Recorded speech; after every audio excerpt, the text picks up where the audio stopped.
Welcome back to the Allgoods, Vietnam through the eyes of love. I'm Elisa Allgood. This letter, written on September 6, 1971, just 3 days before my mom boarded her flight to Hawaii, captures so much of what made her and my dad's love story extraordinary. She talks about ironing, packing, and counting down the hours until she sees him again. But what stands out most is her reflection on love itself.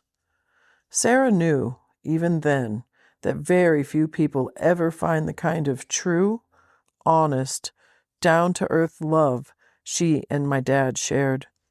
It was extraordinary, a once-in-a-lifetime, sent from God kind of love.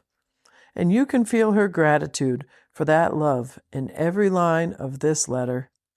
Here's Sarah's letter from September 6, 1971. Hi, Whittle Chickie. My, how I love you. I am so lucky to be married to the most precious darling in the whole world. Happy Labor Day. We'll celebrate that too in Hawaii.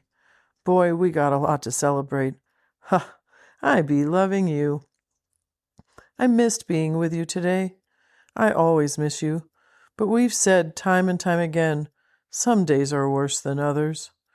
I slept until 9:30, got up, had breakfast, and guess what I did then? Well, I called Mom. I told her when I was leaving because I wasn't going to take the time out of my schedule to write them. I told them to call your folks and relay the message so that we would save another long-distance phone call.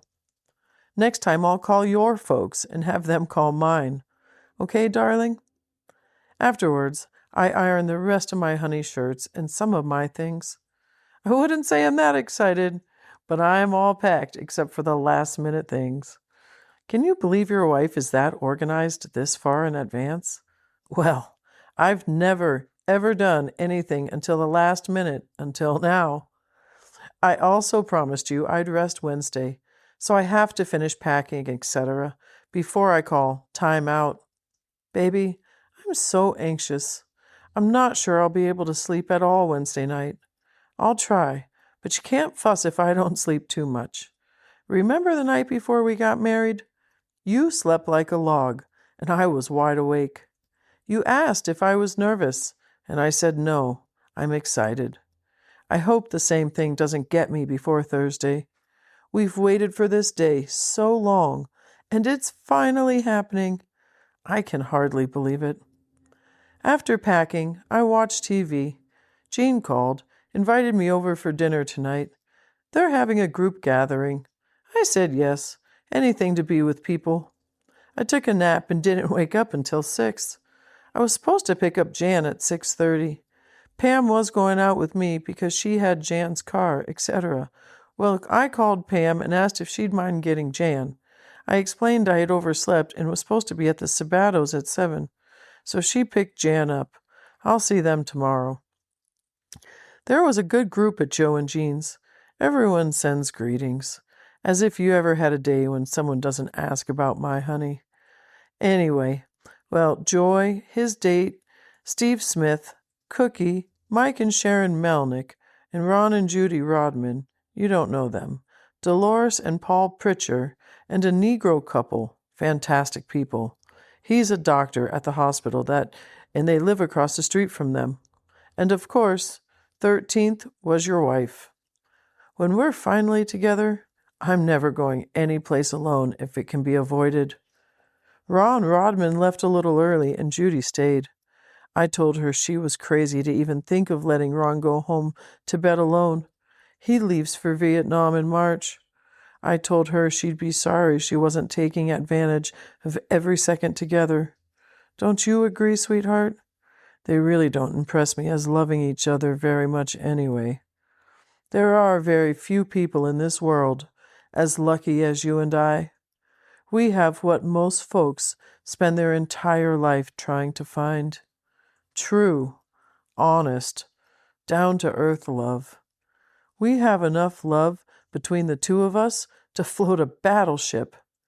It's the best feeling. Trusting, desiring, needing, and loving someone someone else more than I ever thought possible. If someone had told me 2 years ago I'd love you more than life itself, I'd have called them a fool. Well, I do love you more than life. I love you so much. I hurt with longing to be with you and near you. It isn't an unhappy hurt, a loving one. It's hard to put into words. I really don't think it's necessary. You must know what I'm trying to say. I think you feel the same way. I know you do. Baby, it's 1:30 a.m. I'm tired and sleepy, and I'll see you on Thursday. And until then, hugs, kisses, and all the love ever. Sarah. That was my mom on September 6th, 1971, just 3 days before her flight to Hawaii. In her words, you can hear not only her longing, but also her gratitude for the love she and my dad shared. She knew, even then, that very few people ever find what she and my dad had together. It was extraordinary, a once-in-a-lifetime, sent from God kind of love. And I feel so grateful that I came from that kind of love, and that she was so brave to carry me all this time while my dad was in Vietnam. Thanks for listening to the Allgoods, Vietnam Through the Eyes of Love, and for walking this story with me. If you like it, please share it with a friend, or like and subscribe wherever you follow. See you next time.